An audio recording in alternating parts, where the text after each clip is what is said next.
In this episode of Beyond IRCAD, Professor Jacques Marescaux shares his keys to success. He talks about his wife's essential role in the history of IRCAD, how he became a citizen of Rwanda. He reveals how WebSurg almost disappeared and why Alsace was the perfect place for IRCAD. Discover how he managed to become not only a groundbreaking surgeon, but also a successful businessman. Beyond IRCAD. Surgical Journeys.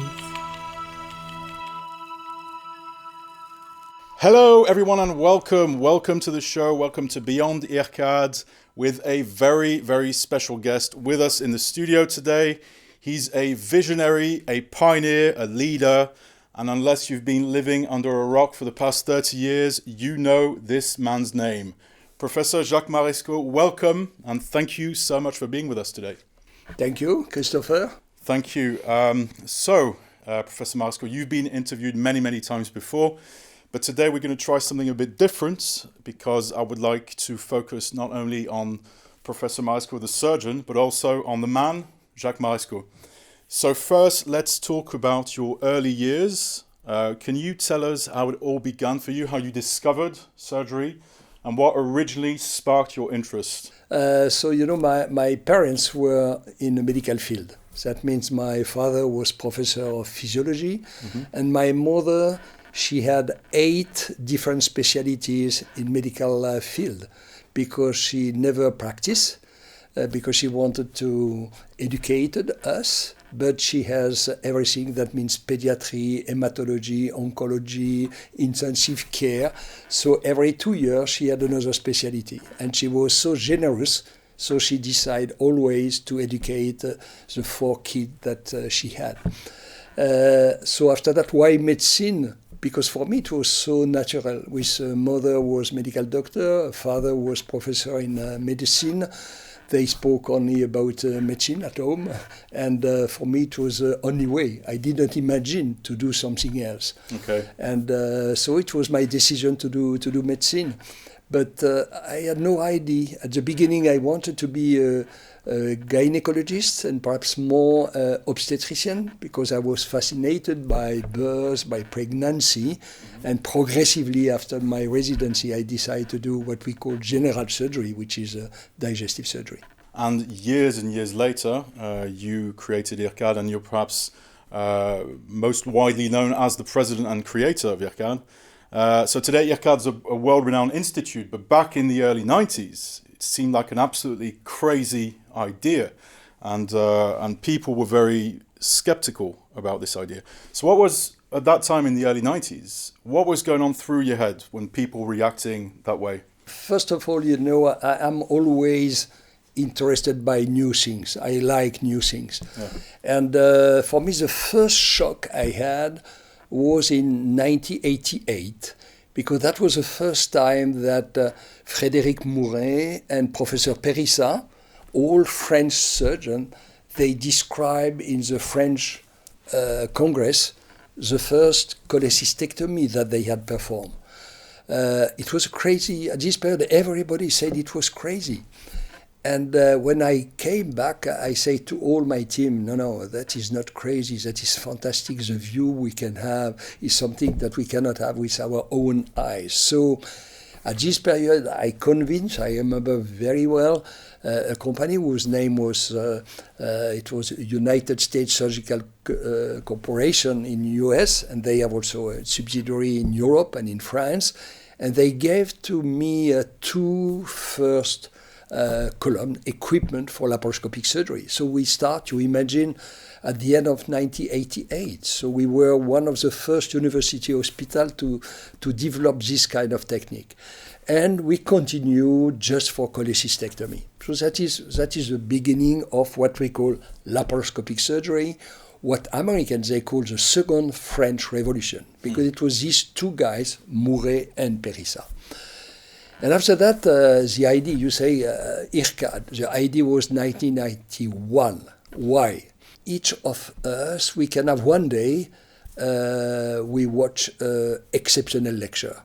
And that changed totally your mind. In 1991, and that was in Germany, in Cologne, I remember I watched and I attended a lecture of Rick Satava. And you imagine that was more than 30 years ago. He explained the future of surgery. And the future of surgery, it's exactly what we have done in IRCAD. So he spoke about the power of internet. At this period, internet didn't exist. It was 1992 for the first trials in Europe. He explains the power of robotics. No robot at this period, imagine, 30 years ago. He explains the power of what we call the digital clone of the patients. And he explained at this period, you will see one day the surgeon will operate before a real operation on the digital clone. And that is what we have done with the creation of Visible Patient, for example. Yes. And after that, he explained also the power of, you imagine, artificial intelligence 32 years ago, because everybody thinks that artificial intelligence is something totally new. That means 2014, when the first time the machine was a winner against the Go Game World Chip in South Korea. That is not true. The first machine learning was 1957 by Rosenblatt. The machine learning, the name was Perceptron. So you imagine that Rick Satava, he has explained everything that today we know and we develop in IRCAD, not only in IRCAD, in all the world. That is a new technology applied to surgery. So you're talking about Rick Satava, who's one of your mentors in a certain way. way. Yes. He thinks outside of the box. And do you think this is also one of the reasons why you've been so successful, because of your ability to think outside of the box, to think differently? You are right. I think what is very important for somebody who has an idea which is totally out of the box is not to listen to the criticism. Yeah. At the beginning, it's difficult. You know, when I was young, at the beginning of the program, when we developed IRCAD, it was difficult. We had no money. We had very few trainees. And I read a lot of criticism, especially coming from French surgeons, because surgery and surgeon community is very conservative. So at the beginning, it's very difficult. But you just need to say, I am one goal, and I want absolutely to have the same vision and not to change. If you are convinced that your goal is a good one, your vision is a good one. Did you ever think about giving up? Like, did you think, these people are skeptical? What if they're right? What if this project is too ambitious? Just the opposite. I think that this kind of reaction pushed me to do better.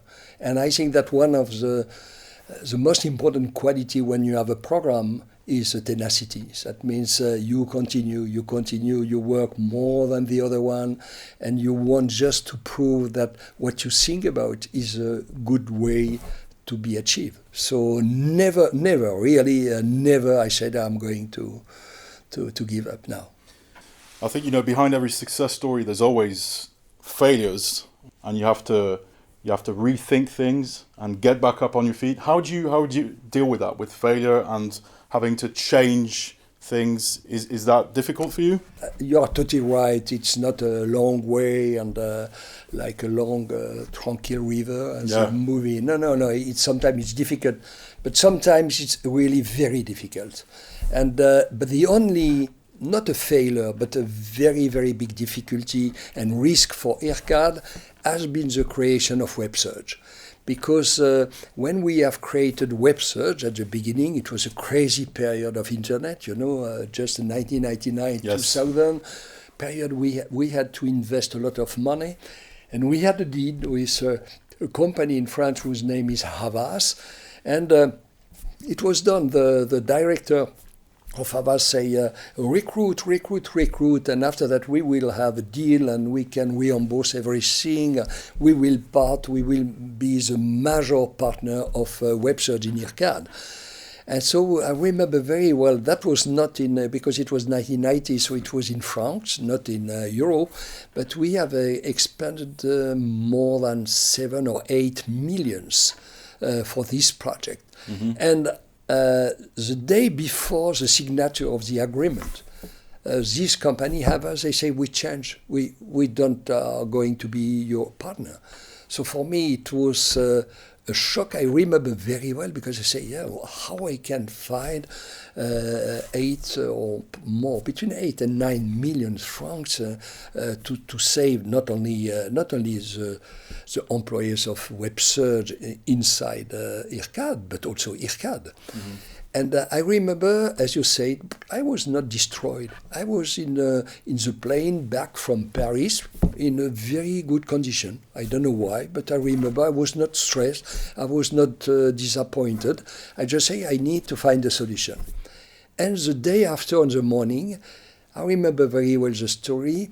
I had operated some years before the brother of the CEO, president and CEO of one of the biggest companies in France of construction. I don't want to say the name, but really the biggest, the number one in the world. Yeah. And I didn't know him, but at this period, every Sunday, I was always in the hospital in my office. The door was always open. And this guy, the brother, the guy was the president and CEO, every Sunday he entered in my office to take to have some news from his brother, etc. And at this period, I didn't know who he was. And it's only the last day when he came to bring back his brother in his private jet that he gave me his card, and I was surprised. And he said, if one day you need something, I will solve the problem. So these days, I think it was a Thursday, the bad announcement. Friday morning, I called him to say, I have really a big problem. And he say, Professor, don't worry. I cancel everything this afternoon. Mm-hmm. Come in Paris. This evening, it will be solved. And I remember he called the advisor of the Prime Minister. He called Havas to say, you cannot do that for this institution. He called some other bank, and 6 hours after, everything was solved. Wow. I had the 8 million. Wow. So just to understand that sometimes it is opportunity, but the success is when opportunity arrives when you had prepared the opportunity, and that was done. So that is for me the most difficult period we had. Except this period, I think that everything was progressively increasing in a good way. Okay, but you never lost faith. You always were quite confident. No, and also because I think I have a strong team. Yeah. I have a strong family. That is also very important. Yes. I think that if you have a problem in the family, you cannot work correctly. Of course. That's you need a balance. For me, I need absolutely a balance with my wife, with my kids. If I have not a balance, I cannot work. Would you say that your family plays an active role in your professional life? Yes, absolutely. Yeah. For a lot of reasons, I think that today, when you arrive in IRCAD, it looks like a 4 or 5-star hotel, restaurant. Everything is smooth because nobody is looking behind the curtain. At the beginning, when we start to open, that was in 1994, we had no money. I remember very well. I had half a secretary. But my wife didn't work. She has finished her studies of law to be a lawyer. She stopped to support me. And you imagine that my wife, with this background, I think it will be difficult now. But she stopped to work. She came in IRCAD for free during more than 5 years. She was giving the coffee to everybody. She was cleaning the institute because at this period we cannot pay or subtrade a cleaning company because we had no money. I remember that we cannot offer a restaurant to the key opinion leaders coming or the trainees. So they were invited in my farm. I have a big old farm. And my wife was cooking what we call a Bekohof in Alsace, yes, because it is potatoes and some meat, and it is not expensive.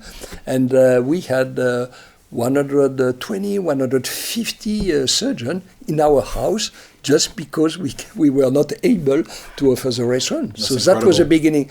So without your wife supporting you like that, and without the family, you cannot do. Yeah, of so course. It's the reason why I always say, I know majority of my friends in surgery, especially, they have divorced. I know the same wife because I had only one, the same since she was 15, because we were riding together. She had a horse, I had a horse. So that means more than 50 years ago. Wow, so that's a lifelong love story. Yes, and she has known every evolution with, as you said, some good periods, some more difficult one. Yeah. But never she said, let that, you have a good... because, I had a good position without IRCAD. Yeah. I was very young chairman of the Department of Surgery. I was professor, nominated professor. I was 31 years old. Normally it is 40. Yeah. But I was lucky for that. After that, I was chairman of the department. I was 40 years old, which is very young. I had a very good private activity, so I had also no financial problem. And even that, I am always unsatisfied by what I do. So it's a reason why I always want to do something, and that is the reason why it was the creation of IRCAD. And after that, one IRCAD was not enough, another one, and now we have 9. That is a problem of character, I think. Yeah, it's because you're never satisfied. Yeah. Yeah. To be always unsatisfied. I think that is the best message I can give to a young surgeon. Always to be unsatisfied by what you do, because you can always do in a better way. Yeah. For all the young listeners who are listening to the show, being a surgeon can be quite intimidating. It's a very tough and demanding job. It can be sometimes discouraging. What advice would you give to our young listeners, young medical students, young surgeons, to inspire them to follow this career path, and what makes being a surgeon unique? I always say that for me, the best job we can imagine is surgery. Why? Because it is the best application of medicine. Medicine very often it is long. You have to do the diagnosis. You give some drugs. After that, you follow the patient during 1 month, 2 months, 3 months. You change the drug, so you have not an immediate result. Yeah. Surgery is totally different, and you see the character of surgeon is totally different. He wants the result immediately, and he can see the result immediately. So for me, it was never a job. I was working all the week as everybody, but that means full time from 6 a.m. to 10, 11 p.m. You can ask to my family, it was like that. Every Saturday, every Sunday. Sunday, I had my lunch with all the family at between 2 and 3 p.m. because from 8 a.m. to 2 p.m. I was in the hospital. Okay. I was living. My second family has always been the hospital.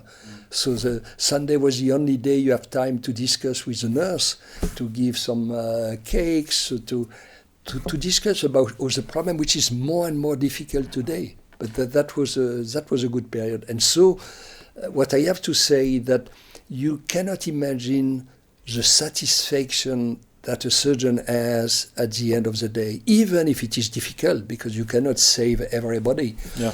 But when I look at different other job, my son-in-law and my daughter, they have a lot of friends who are trader in petrol, in oil. Yeah. So they are very rich. But what is the job they have? Just to buy a low price oil, to stock the oil, and when you have not a big amount, to sell that again, and to have millions of bonus. Yeah. But do you think that is a job at the end of the day? It's not as meaningful. So it's totally different. Yeah. You've had a pretty unique career in the sense that you've been successful both as a surgeon and also as an entrepreneur. And some people see you more as a surgeon, others will see you more as a businessman. But how do you see yourself? Do you see yourself more as a surgeon? Absolutely more a surgeon. Yeah. Why? Because I think I would have been an entrepreneur, for example, with an MBA background. Never I would have taken the risk I have taken. I have no notion of money. So when you see that I have in my office, I don't know if, Christopher, if you have seen that, I have my business plan to create IRCAD. I remember. Yeah. It is a yellow post-it. Yes. Because I know nothing about money.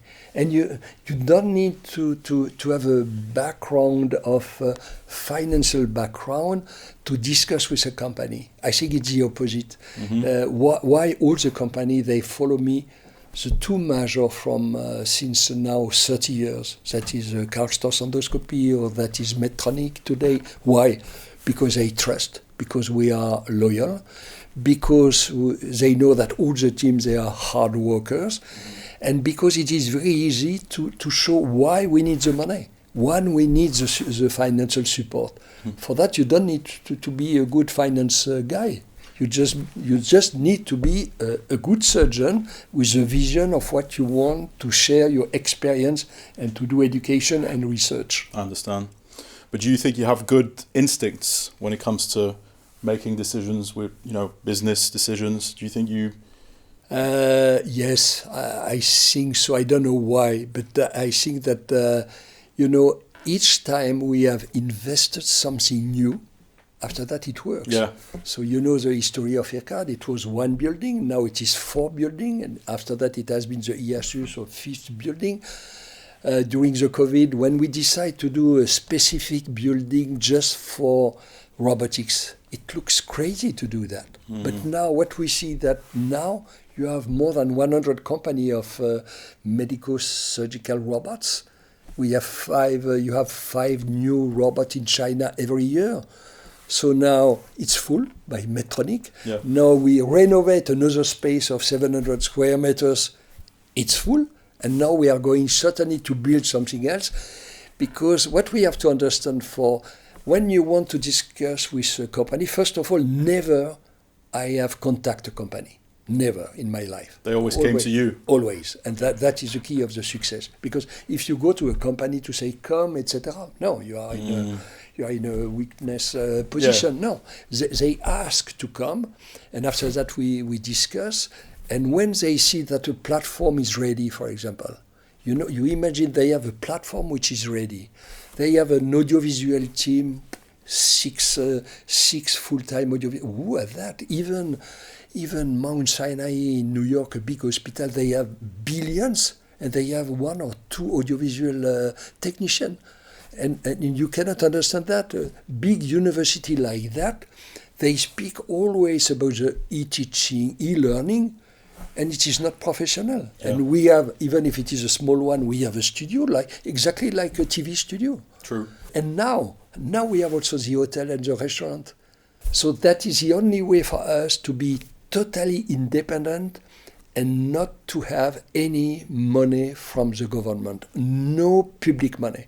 So of all the things, all the different things that you've achieved, because there's so many, is there one that stands out, professionally or personally? Is there an achievement that you're most proud of? Yes, I don't think about that, I'm sure. For example, during the globalization of IRCAD, we have done a lot of IRCAD. Mm-hmm. The first one was IRCAD Taiwan, fantastic, because the team in IRCAD Taiwan, it's nearly my second family.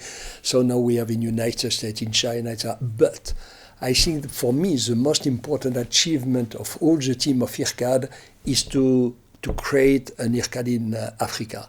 Why? Because you see this continent, and majority you can say, no, this continent is not ready for new technology. No. And that is not true. And I remember we were invited by the President Paul Kagame and the Minister of Health of Rwanda, where we are IRCAD in Rwanda. That was, I think, 4 years ago, during the ceremony when the Royal College of Surgeons and the American College of Surgeons, they gave the diploma to, it was 800 surgeons from Africa. Mm-hmm. And Royal College of Surgeons, American College of Surgeons, on the morning they have some speech to explain education and patient care in Africa. And the afternoon we were invited, just IRCAD. So 6 directors of IRCAD. On the morning, that was very, very funny. All the people from US or UK, for example, I remember very well a slide. You had a a robot, Da Vinci robot, and a big red cross to say that is not for you. Because with the cost of one robot, you can treat 1,000 tuberculosis, for example, which is true. Yeah. But that is not a vision that needs to have a chief of state. That means the message was you have to do the surgery that we have abandoned since 20 years because that's the new technology is not for you. The afternoon, all the director of IRCAD said the opposite. And we had a standing ovation by the new generation because they need to dream also. Of course. And to imagine it for them. And what is funny that today we have created IRCAD. Today we have a robot in IRCAD given by the CEO of Intuitive Surgical. And today now the chief of state, Paul Kagame, who is really a visionary, he wants 2 robots. Okay. And he has understood also that robots was the only way to develop the teleproctoring, the remote surgery. So that means that even if it is the smallest country in Africa, it is what everybody say, a digital country, the Singapore of Africa. Okay. And that is an example for all the African continent to try to do the same. Rwanda actually became very important to you, and you actually became a Rwandan national, didn't you? Yeah. How did that happen? That was funny because, I remember we have done, and you know that everything for Africa we have done free of charge. That means when we discuss, which is normal with Taiwan, with United States, with China, the brand IRCAD has some value, and that is my role because we need some financial income. For Africa, sure, it was impossible, especially after visiting what we call the memorial. You know that in Rwanda, you had 1 million deaths in 2 months. Yes. And you know also, because now it is official, that France was part of that. France was really a support of the guy who was a genocide guy in Rwanda. So when you visit the memorial with more than 1 million deaths, baby, woman, etc., after that you are a little shocked. Yeah, of course. And so I was lucky enough to have more than 7 meetings with the President Paul Kagame that really I admire. And when you say, but you do all that for free, what I can do for you? And I say it was nearly a joke, but I just would like to be a Rwandan citizen. And my next visit, I had the passport. My name is Nshuti. Yeah, and what is funny also is that after the opening ceremony in Rwanda 2 months ago, again he said, I have a gift for you. And 5 days after, I received a diplomatic passport, a red one, which means it's a symbol because you imagine. But for me, it is a fantastic gift. And it's funny also because all my family, they want also to be citizen because it was a proposal. And what is very funny is my granddaughter. You know why she wants to be a citizen of Rwanda? It's because she's 13 years old, and she's very good in the competition of natation, swimming. And so she said, perhaps I'm going to be a Rwanda citizen, so it's the only way for me to do Olympic Games in the team of Rwanda. Quite smart, yeah.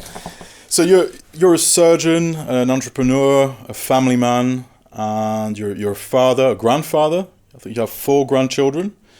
And I think you named the newest IRCAD meeting rooms after your grandchildren. Yeah. So your family is always kind of present in your professional life. Always. Is that important to you? For me, it's very important. As you say, the 4 big meeting rooms of the new building. The name is Emma, Chloé, Louis, Margot, my grandkid.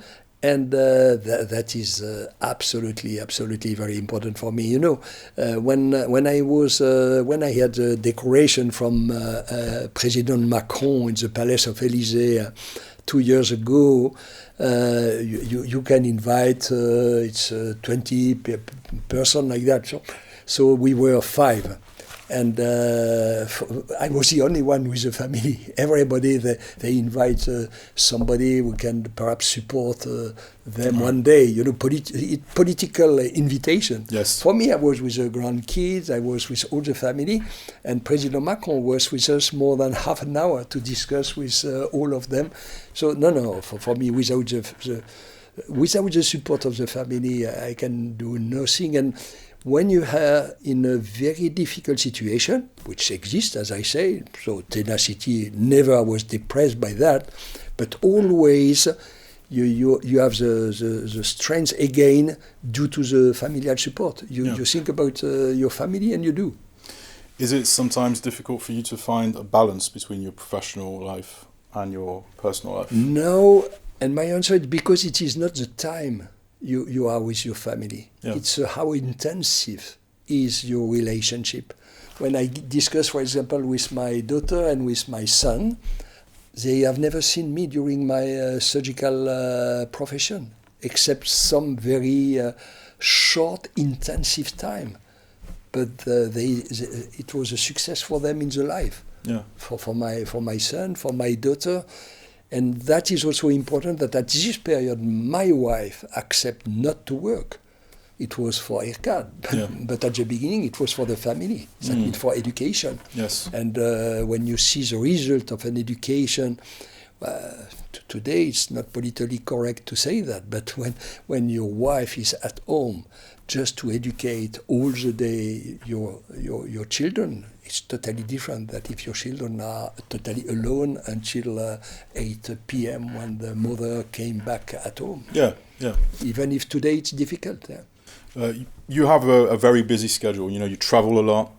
You're always traveling. And then you come back here at IRCAD, you have lots of meetings and everything.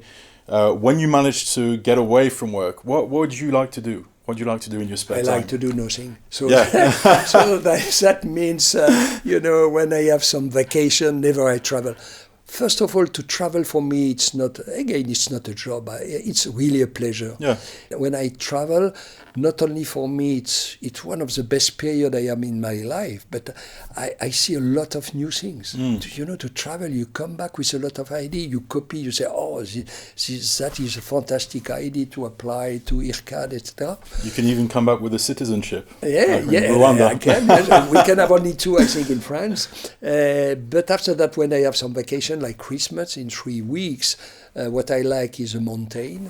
So I am so lucky. We have a chalet since 6 years in La Clusaz, which is a very nice station of ski, and it is all the family is here for 10 days, and so it's really I enjoy to be with all the family, with feu de cheminée, fireplace, the snow outside, etc. So that I like to smoke a cigar, to drink a good alcohol. That means I am also an hedonist for life. I like good food. I like also, I like to work, but I like not to work also. Yeah. And it's a mix, a balance. When we have a course, for example, last week we had a very serious course of hepatobiliary advanced surgery. So it was very serious during 2 days and a half. But Saturday night, all the experts, they were in my farm, and we enjoyed to drink good wine, etc. That is also, I think, one of the strengths of IRCAD. It is what we call that IRCAD family. Yes. Everybody sees it's not a business. Even we need money, we need financial income. But for what? For improving the institute, to upgrade everything, to do a new auditorium, to have a new audiovisual system, etc. And everybody understands that. And that is the reason why majority of key opinion leaders coming here, they don't ask any honorarium for that. They are just happy to come. Yeah, you seem to have created real friendships. Yes, it's that. It's really the definition of IRCAD family. It's a real friendship. Yeah. You were mentioning you have a big farm in Alsace. I'd like to talk a bit about Alsace because you are a celebrity here. People know your name. Everybody knows the name Jacques Marescaux. And I'd like to know, can you tell us what it represents to you to have that special status of almost like a celebrity here in Alsace. Is it important to you? So first of all, to speak about Alsace, what I have to say for this region is that it is an exceptional region. And that is due to the history, because in the past, you know that we were twice German. So it is really a German attitude for the work. When you see in the lab, for example, what I call the Alsatian nurse, they like a good job. Yeah. It's as clean at the end of the lab that at the beginning of the lab, because if there is one drop of blood, immediately they are going to clean. You are not to say, please clean. No, it's done. That is in the mentality. Yeah. The second thing is that Strasbourg is not Paris, it's not Marseille, it's not Lyon. So because it is a small international city, that is important, it was easy to develop a project like IRCAD, because you want to do that in a city like Paris. I think that immediately somebody is going to kill you because they say, well, I want the same. In Alsace, it was really totally different. So you know, some years ago, perhaps I had some temptation to go and to work, for example, in the United States.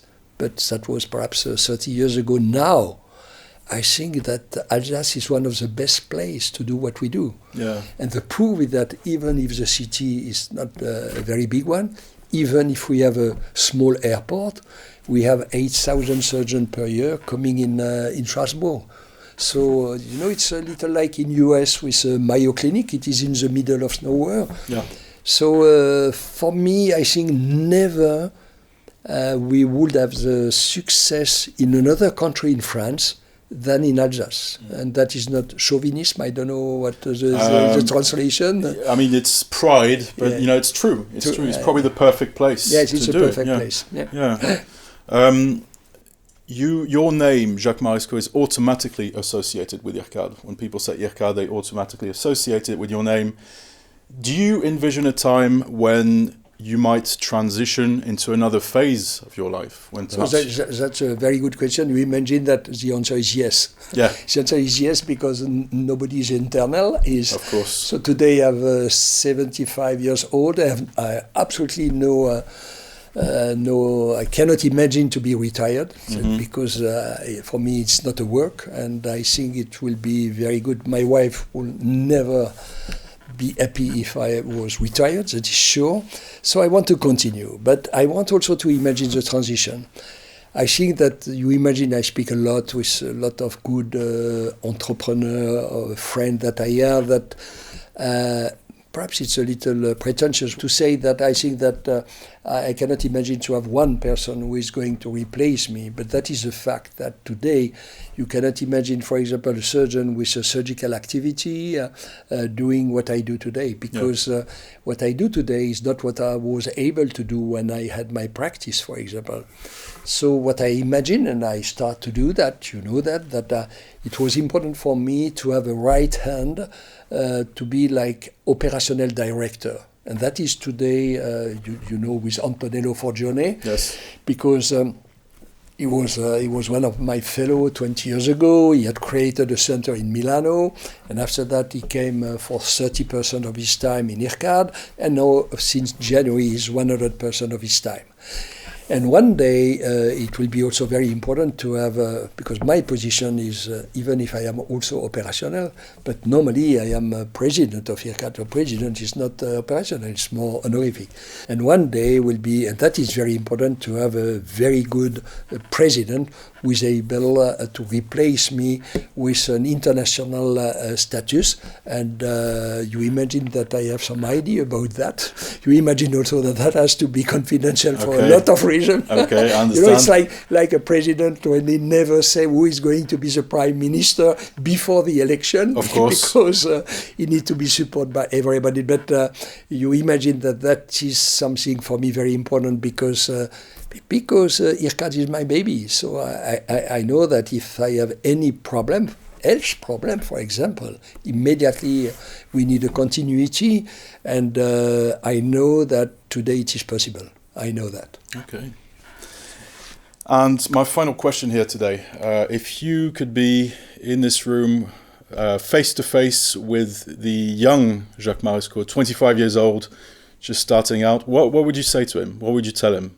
First of all, I think that I can say to a young Jacques Marescaux, as you say, to continue to be always unsatisfied, to continue to be a hard worker, because these are some virtues that I was educated with that. And also to say that never something is impossible, because and that never a problem of money is an obstacle for a project. Never. The problem is just a limit of imagination. But if you have imagination, a vision that you need to share with a lot of people you trust in this case, go, move on, and it will be certainly a success. That's a great take-home message.